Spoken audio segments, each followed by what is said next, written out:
اس کو ہم پس پردہ کر دیتے ہیں یا حکومت پس پردہ کر دیتی ہے، اور 2-4 درخت جو بھی رہ گئے ہیں، جو بھی گرین ہیں، ہرے ہیں، ان کو اٹھا کے پبلک کے سامنے رکھ دیا جاتا ہے. دیکھیے، جس کو کہا جاتا ہے mother of all economic indicators, یعنی کہ معیشت کے حوالے سے سب سے بڑا جو اشاریہ ہے وہ جی ڈی پی گروتھ کا ہے. اور وہ آپ نے دیکھا کہ 2 سال پہلے جب پی این ایل این چھوڑ کے جا رہی تھی تو وہ 5.8 پہ تھا، پھر کورونا سے پہلے ہی وہ گر کے 1.9 پہ پہنچ گیا، اور پھر وہ منفی پہ چلا گیا، جو کہ شاید لاسٹ ٹائم 1952 میں پہلے وہ منفی پہ گیا تھا. اس کے بعد پچھلے آپ سمجھیے کہ 60-65 سالوں میں کبھی بھی ایسا سال نہیں آیا پاکستان میں جس میں ہماری جی ڈی پی گروتھ جو ہے وہ منفی پہ چلی گئی ہو. تو اگر اشاریہ دیکھنا ہے، اگر معیشت کو ذریعے جاننا ہے، تو پھر تو جی ڈی پی گروتھ کی طرف جانا پڑے گا. لیکن اگر ہم نے معیشت کو سمجھنا ہے اور معیشت دان کی زبان میں نہیں سمجھنا، تو پھر میں صرف سمجھتا ہوں کہ آپ نے آٹے کی قیمت دیکھنی ہے، آپ نے چینی کی قیمت دیکھنی ہے، آپ نے بجلی کا بل دیکھنا ہے، وہ بڑھ رہا ہے یا کم ہو رہا ہے. یہ عام آدمی کی معیشت ہے، آٹے کی قیمت، چینی کی قیمت اور بجلی کا بل. صحیح، بہت شکریہ فاروق سلیم صاحب، ماہر معاشیات ہمارے ساتھ موجود تھے. ایل این جی ریفرنس میں شاہد خاقان عباسی کے وکیل نے فرد جرم پر سوالات اٹھا دیے. جج اعظم خان نے ریمارکس یہ کہ عدالت شواہد دیکھ کر ہی فیصلہ کرے گی، شواہد نہ ہوئے تو بری کر دیں گے. اسی بارے میں احتشام کیانی کی رپورٹ دیکھیے. اسلام آباد کی احتساب عدالت کے جج اعظم خان نے ایل این جی ریفرنس پر سماعت کی. شاہد خاقان عباسی کے وکیل نے فرد جرم پر سوالات اٹھا دیے. کہا منی لانڈرنگ اور نہ جانے کیا کیا الزامات لگا دیے گئے. جج نے ریمارکس دیے تمام کیسز اہم ہیں، کوئی تفریق نہیں. پہلے گواہ محمد حسن بھٹی کا بیان مکمل نہ ہو سکا، 1 دسمبر کو دوبارہ طلب کر لیا گیا. شاہد خاقان عباسی نے میڈیا سے گفتگو میں کہا کہ عدالت کا احترام کرتے ہیں، لیکن ارشد ملک کیس کے بعد نیب کی عدالتوں کا معاملہ مشکوک ہی ہو چکا ہے. ہم عدلیہ کا احترام کرتے ہیں، اس عدالت کا بھی احترام کرتے ہیں. حالانکہ ارشد ملک کیس کے بعد نیب کی عدالتوں کا معاملہ بہت مشکوک ہو چکا ہے. وہ اعتماد بحال کرنے کی کوئی کوشش نہیں کی گئی. سابق وزیر داخلہ احسن اقبال کے خلاف نارووال سپورٹ سٹی ریفرنس احتساب عدالت نمبر 3 کو منتقل کر دیا گیا. میڈیا سے گفتگو کرتے ہوئے احسن اقبال کا کہنا تھا کہ مجھ پر کوئی کرپشن کا الزام نہیں. نیب کا سایہ جس منصوبے پر پڑتا ہے وہ برباد ہو جاتا ہے. جس منصوبے پہ یہ ہاتھ رکھتے ہیں وہ آکاش بیل کی طرح وہ پودا سوکھ جاتا ہے. جیسے آکاش بیل جہاں جاتی ہے وہ چیز کو کھا جاتی ہے. احسن اقبال کا کہنا تھا کہ آج پاکستان کی بیوروکریسی تذبذب کا شکار ہے. کروڑوں روپے کا سامان جو باہر سے منگوایا گیا تھا وہ برباد ہو گیا. احتشام کیانی 24 نیوز اسلام آباد. وفاقی وزراء نے بلوچستان کے ترقیاتی منصوبوں پر میڈیا کو بریفنگ دی. اسد عمر نے کہا کہ وسیلہ تعلیم پروگرام کے تحت 83,000 بچوں کو مفت داخلہ دیا جائے گا. 16 نئے ڈیم بننے سے روزگار کے مواقع بھی میسر آئیں گے. مراد سعید بولے بلوچستان میں 250 ارب روپے کے پروجیکٹ بنائے ہیں. بلوچستان میں 3083 کلومیٹر کی سڑکیں بنانے جا رہے ہیں. زبیدہ جلال کا کہنا تھا کہ 47 سال بعد وزیر اعظم عمران خان تربت آئے. 4 سال میں ترقیاتی منصوبے حقیقت ہوں گے. ہم نے اس کے لیے جو گورننس سٹرکچر ہے خصوصی طور پہ جس کو لیڈ کریں گے چیف منسٹر بلوچستان، اس کے اندر پلاننگ کمیشن اس کا حصہ ہیں، تو پورا ایک گورننس سٹرکچر بھی اس کے لیے بنا ہے. ہمارا تجربہ جو ہے نا وہ 2 بنیاد پہ رہا ہے. ایک تو جب آپ منصوبے الگ الگ کرتے ہیں نا تو ان کا آپس میں ربط پیدا نہیں ہوتا، اور جو پورا بھرپور فائدہ ہونا چاہیے اس علاقے کے عوام کو وہ نہیں ہوتا. پورے پروگرام کا جو مرکز ہم نے بنایا تھا، اگر ہماری پریزنٹیشن بھی آپ دیکھیں تو اس کے اندر آپ کو نظر آئے گا، وہ مرکز ہے ان 9 اضلاع کے نوجوان. ابھی پرائم منسٹر صاحب کا جو تربت کا وزٹ تھا اس میں 2 اور منصوبوں کے اوپر، ایک کے اوپر ان کو بریفنگ دی گئی. جو موجودہ حکومت نے جس پروجیکٹ کا آغاز کیا تھا خسدار بسیمر کا، وہ 146 کلومیٹر تقریباً بنتا ہے. اس پروجیکٹ کے اوپر اس وقت آغاز ہو چکا ہے اور 34% اس کی پروگریس ہے. ہم اس مالی سال کے اندر ہی ان پروجیکٹ کے اوپر آغاز کریں گے تو وہ کتنے بنتے ہیں؟ 3083 کلومیٹر کی سڑکیں ہم یہاں پہ بنانے جا رہے ہیں. ٹوٹل جو بلوچستان میں اس وقت صرف کمیونیکیشن منسٹری کے اندر جو پروجیکٹس ہے اس کی لاگت بنتی ہے 250 ارب کی. It's for the first time کہ میں دیکھتی ہوں کہ ایک پرائم منسٹر خود اپنے کمپیشن، کنسیڈریشن اور سارے جتنے بھی پاکستانیز ہیں ان کو ایک ہی نظر سے دیکھ رہے ہیں۔ اٹ واز پہلی دفعہ تاریخی اس لیے ہے کہ 47 سال بعد ایک پرائم منسٹر کے ایچ ڈسٹرکٹ تربت آئے، اور انشاءاللہ تعالیٰ جو باتیں ہم اب کر رہے ہیں ودن 3 ایئرز، میرے خیال میں یا 4 سال کا ہمارا ٹارگٹ ہے، اس میں انشاءاللہ تعالیٰ آن گراؤنڈ یہ چیزیں ایک حقیقت ہوں گی۔ چیئرمین نیب کی زیر صدارت نیب ہیڈ کوارٹرز میں اجلاس ہوا۔ اجلاس میں چیئرمین پروسیکیوشن ڈویژن کی کارکردگی کا جائزہ لیا گیا۔ اسی بارے میں مزید تفصیلات جان لیتے ہیں، عثمان خان ہمارے ساتھ موجود ہیں۔ عثمان بتائے گا کون سے معاملات ہیں جو زیر غور ہے اجلاس میں؟ جی بالکل، chairman NAB justice Javed Iqbal کے زیر صدارت نیب ہیڈ کوارٹرز میں نیب کی پروسیکیوشن ڈویژن کا ایک اہم اجلاس ہوا، جس میں پروسیکیوشن ڈویژن کی کارکردگی کا جائزہ لیا گیا۔ اجلاس کے دوران بتایا گیا کہ نیب کی prosecution division NAB head quarter کے آپریشن ڈویژن کے ساتھ مل کر کام کر رہا ہے۔ چیئرمین نیب کی ہدایت پر تجربہ کار قانونی مشیروں، اسپیشل پروسیکیوٹرز کو شامل کر کے پروسیکیوشن ڈویژن کی تشکیل نو کی گئی ہے۔ ایک اعلامیے کے مطابق بتایا گیا ہے کہ احتساب عدالتوں میں مجموعی طور پر سزا کا تناسب جو ہے وہ 68.8% ہے، جو کہ ریکارڈ کامیابی ہے۔ اس کے ساتھ ہی ساتھ سکھر، کوئٹہ اور کراچی، لاہور اور دیگر عدالتوں میں جو کیسز چل رہے تھے پروسیکیوشن کے، اس حوالے سے چیئرمین نیب کو تمام تر تفصیلات فراہم کی گئی ہیں۔ جی ٹھیک ہے عثمان، آپ ساتھ رہیے گا۔ ایک اور اہم خبر ہے جو کہ ناظرین کے ساتھ شیئر کریں گے۔ پاکستان ڈیموکریٹک موومنٹ کو تاحال پشاور میں جلسہ کرنے کی اجازت نہیں ملی۔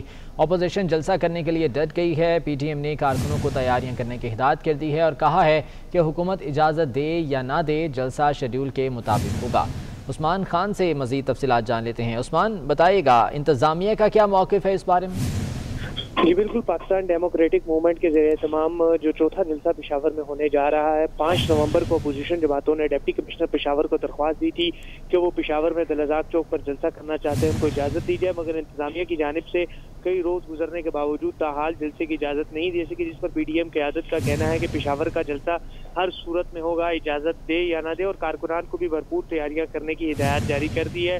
پی ڈی ایم کے لیے جو سہولیات انتظامات اب تک کیے گئے ہیں کہ انصار الاسلام کے جو 4000 باوردی رضاکار ہیں وہ سیکیورٹی دیں گے، ساتھ ہی ساتھ جلسہ گاہ کے لیے 10,000 کرسیاں جو فرنٹ پر لگائی جائیں گی، اس کے لیے بھی احکامات جاری کر دیے، جبکہ جو مرکزی قیادت شریک ہوگی اس جلسے میں، اس کے لیے عوامی نیشنل پارٹی کی جانب سے کھانے کا انتظام ہوگا۔ جی عثمان، بہت شکریہ اپڈیٹ کرنے کے لیے۔ Army chief general Qamar Javed Bajwa سے امریکی ناظم الامور کی ملاقات ہوئی۔ آئی ایس پی آر کے مطابق ملاقات میں باہمی دلچسپی، علاقائی سیکیورٹی صورتحال پر تبادلہ خیال کیا گیا۔ اس ملاقات میں افغانستان میں جاری امن عمل پر بھی بات چیت کی گئی۔ اینجلا ایگلر کا کہنا ہے کہ خطے میں کشیدگی کم کرنے کے لیے پاکستان کا کردار قابل تحسین ہے۔ Army chief general Qamar Javed Bajwa سے امریکی ناظم الامور کی ملاقات ہوئی۔ آئی ایس پی آر کے مطابق ملاقات میں باہمی دلچسپی، علاقائی سیکیورٹی صورتحال پر بات چیت کی گئی، جبکہ افغانستان میں جاری امن عمل پر بھی بات چیت کی گئی۔